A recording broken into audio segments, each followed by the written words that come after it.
नमस्ते, चैनल में आपका स्वागत है। आज हम बेनेडिक्टा नाम की एक फिल्म के बारे में बताने जा रहे हैं। चेतावनी आगे बिगाड़ने वाले। बेनेडिक्टा 2021 की जीवनी पर आधारित मनोवैज्ञानिक ड्रामा फिल्म है।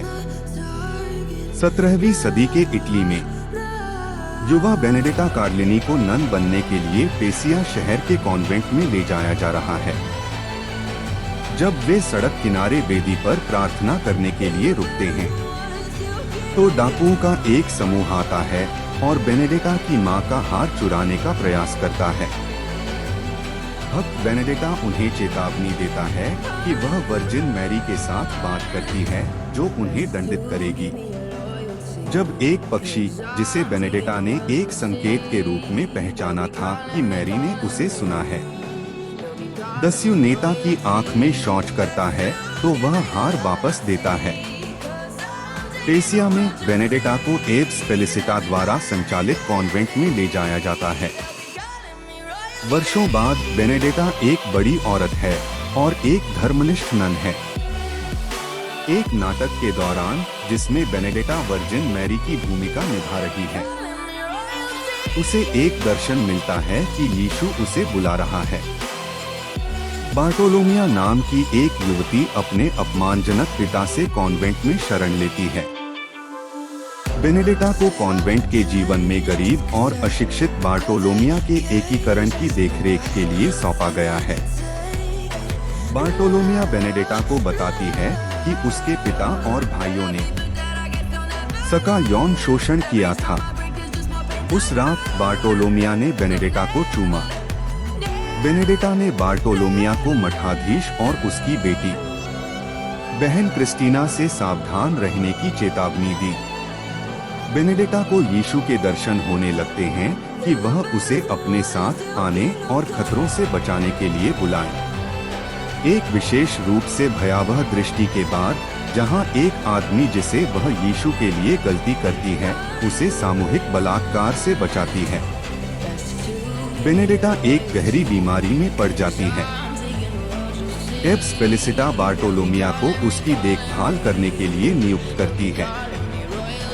बेनेडिक्टा ठीक होने लगती है और अनपढ़ बार्टोलोमिया को पढ़ना और लिखना सिखाना शुरू कर देती है। बेनेडिक्टा के पास क्रूस पर मसीह के दर्शन हैं। वह उसे अपने और अपने कपड़े उतारने के लिए कहता है और फिर उसके हाथों को छूता है। अगली सुबह बेनेडिक्टा अपने हाथों और पैरों पर कलंक के साथ उठती है। एक जांच होती है। एब्स फेलिसिटा को संदेह है, क्योंकि स्टिग्माटा की पिछली घटनाएं हमेशा प्रार्थना के दौरान हुई हैं और बेनेडिक्टा सो रही थी। बेनेडिक्टा में कांटों के ताज से बने सिर के घावों का भी अभाव है। फेलिसिटा के कक्षों को छोड़ने के बाद बेनेडिक्टा गिर जाता है। जैसे ही लोग उसकी जांच करने के लिए दौड़ पड़ते हैं, वह पुरुष स्वर में बोलना शुरू कर देती है, जो उन पर विश्वास नहीं करते हैं। अब उसके माथे पर खून बहने के घाव हैं। बहन क्रिस्टीना ने फर्श पर टूटे हुए कांच का एक टुकड़ा देखा और अपनी मां से कहा कि उनका मानना है कि बेनेडिक्टा ने खुद ही घाव दिए हैं। फेलिसिटा ने उसे चेतावनी दी कि पुरुष शक्ति संरचना ने राजनीतिक उद्देश्यों के लिए बेनेडिक्टा के कलंक को एक वैध चमत्कार के रूप में सत्यापित करने का निर्णय लिया है। बेनेडिक्टा को फेलिसिटा के स्थान पर एब्स के पद पर पदोन्नत किया गया है। क्रिस्टीना इसके खिलाफ बोलती है, लेकिन उसकी मां ने उसे चेतावनी दी है कि इस फैसले के खिलाफ जाने से वह नष्ट हो सकती है। बेनेडिक्टा और बार्टोलोमिया को फेलिसिटा के पुराने क्वार्टर में ले जाया जाता है और वे सेक्स करना शुरू कर देते हैं। बार्टोलोमिया ने बेनेडिक्टा के लिए एक सेक्स टॉय बनाया, जिसमें वर्जिन मैरी की एक छोटी लकड़ी की मूर्ति के एक छोर का उपयोग किया गया था, जिसे बेनेडिक्टा एक बच्चे के रूप में अपने साथ कॉन्वेंट में लाया था। क्रिस्टीना पुजारी के पास जाती है और अपने विश्वास को साझा करती है कि बेनेडिक्टा ने उसे कलंकित किया। वह झूठ बोलती है और कहती है कि उसने बेनेडिटा को उसके सिर में चोट लगते देखा।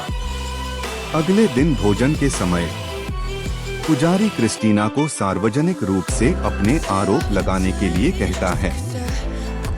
जब अपनी बेटी के दावे का समर्थन करने के लिए कहा गया तो फेलिसिटा ने झूठ बोलने से इनकार कर दिया और कहा कि क्रिस्टीना ने सीधे तौर पर नहीं देखा कि क्या हुआ। बेनेडिटा जाहिरा तौर पर यीशु की आत्मा के साथ क्रिस्टीना को खुद को ध्वजांकित करने का आदेश देता है। फेलिसिटा बेनेडिटा और बार्टोलोमिया को अपने कक्षों में एक झांकने के छेद के माध्यम से सेक्स करते हुए देखती है। एक धूमकेतु अभय के ऊपर से गुजरता है, जिसे कई लोग आसन्न त्रासदी के संकेत के रूप में व्याख्या करते हैं। जैसे ही यह गुजरता है, क्रिस्टीना अभय छत से खुद को उड़ा लेती है। जैसे ही वह मरती है, बेनेडिटा अपनी आत्मा की ओर से भगवान के साथ मध्यस्थता करने के लिए कहती है, लेकिन गुस्से में फेलिसिटा उसे दूर रहने के लिए कहती है। जैसे ही एक प्लेग ग्रामीण इलाकों को तबाह करना शुरू कर देता है, बेनेडिटा के पास एक दृष्टि है कि पेसिया को बख्शा जाएगा और संक्रमण को रोकने के लिए अभय को बंद करने का आदेश देता है। फेलिसिटा बाहर निकल जाती है और स्थानीय नुन्सियो से मिलने के लिए यात्रा करती है। बेनेडिटा के यौन अविवेक के बारे में वह जो जानती है उसे साझा करती है। प्लेग के बिगड़ने पर फेलिसिटा नंसियो के साथ अभय में लौट आती है। अभय में प्रवेश करते हुए उन्हें पता चलता है कि बेनेडिटा अज्ञात कारणों से मर गया है।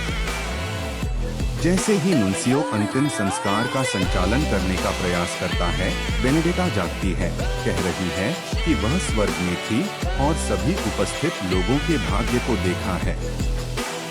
नंसियो ने अपने आदमियों को लकड़ी के सेक्स टॉय के लिए अभय की खोज की है, लेकिन वे इसे नहीं ढूंढ पा रहे हैं।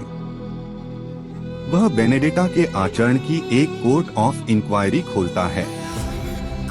जब पूछताछ की गई, तो बार्टोलोमिया ने सेक्स करने से इनकार करते हुए कहा कि वह बेनेडिटा से प्यार करती है क्योंकि वह अपनी अन्य बहनों से प्यार करती है। नंसियो बेनेडिटा के साथ निजी तौर पर बातचीत करता है। जैसे ही वह अपने पैर धोती है, वह एक पिस्सू को देखती है और महसूस करती है कि उसने प्लेग को अभय में लाया है। बार्टोलोमिया को नुन्सियो के पुरुषों द्वारा प्रताड़ित किया जाता है और अंत में उसकी यौन गतिविधियों को स्वीकार करता है और बेनेडिटा के कक्षों में एक किताब के अंदर छिपे हुए लकड़ी के डिल्डो में नुन्सियो की ओर जाता है। उसने बेनेडिटा को गिरफ्तार कर लिया है, लेकिन वह एक बार फिर एक आदमी की आवाज में बोलना शुरू कर देती है और उन लोगों पर चिल्लाती है जो उसे सताते हैं, यह घोषणा करते हुए कि नुन्सियो जल्द ही बीमार पड़ जाएगा। नुन्सियो को पता चलता है कि फेलिसिटा को प्लेग है और वह अपनी स्थिति को छिपाने का आदेश देता है। बार्टोलोमिया को अभय से निष्कासित कर दिया गया है। बेनेडिटा को फांसी देने का दिन आ गया है। वह पहले फेलिसिटा से माफी मांगने के लिए बात करने के लिए कहती है। वह फेलिसिटा को बताती है कि क्रिस्टीना स्वर्ग में है। एक व्याकुल फेलिसिटा बेनेडिटा से पूछती है कि उसने अपने भविष्य के बारे में क्या देखा है। बेनेडिटा उससे कुछ फुसफुसाती है। नंसियो को चेतावनी दी जाती है कि पेसिया के लोग बेनेडिटा को फांसी की अनुमति नहीं देंगे, लेकिन वह वैसे भी आगे बढ़ता है। जैसे ही बेनेडिटा को भीड़ के माध्यम से आगे बढ़ाया जाता है, बार्टोलोमिया उसे आगे की ओर धकेलता है और क्षमा मांगता है। बेनेडिटा केवल उस पर मुस्कुराती है और कहती है कि उसे धोखा देने की जरूरत है। टाउन स्क्वायर में नुन्सियो बेनेडिटा को बताता है कि अगर वह कबूल करती है तो वह उसे दांव पर जलाने के बजाय गला घोंटने की अनुमति देगा। बेनेडिटा सहमत हैं। बेनेडिटा अपने हाथों पर नए कलंक को प्रकट करती है और एक पुरुष स्वर में बोलना शुरू करती है। भीड़ को बताती है कि मृत्यु का दूत आ रहा है। फेलिसिटा भीड़ से निकलती है और प्लेग के घावों को प्रकट करते हुए अपना चोगा उतारती है। नुन्सियो के लोग बेनेडेटा को दांव पर लगाना शुरू कर देते हैं, लेकिन भीड़ उन पर हमला करती है, जिससे वे भागने पर मजबूर हो जाते हैं। बार्टोलोमिया बेनेडेटा को खोल देता है, लेकिन उसके पैरों में एक खूनी बर्तन का पता चलता है। नन्सियो सुरक्षा के लिए भाग जाता है, लेकिन एक भीड़ द्वारा हमला किया जाता है और उसे मार दिया जाता है। बेनेडेटा आता है और उसके लिए प्रार्थना करने की पेशकश करता है। नन्सियो उससे पूछता है कि क्या उसने देखा कि क्या वह नरक के स्वर्ग में जाएगा। जब वह उससे कहती है कि वह स्वर्ग जाएगा, तो उसने उस पर झूठ बोलने का आरोप लगाया। बार्टोलोमिया बेनेडेटा को दूर भगाता है।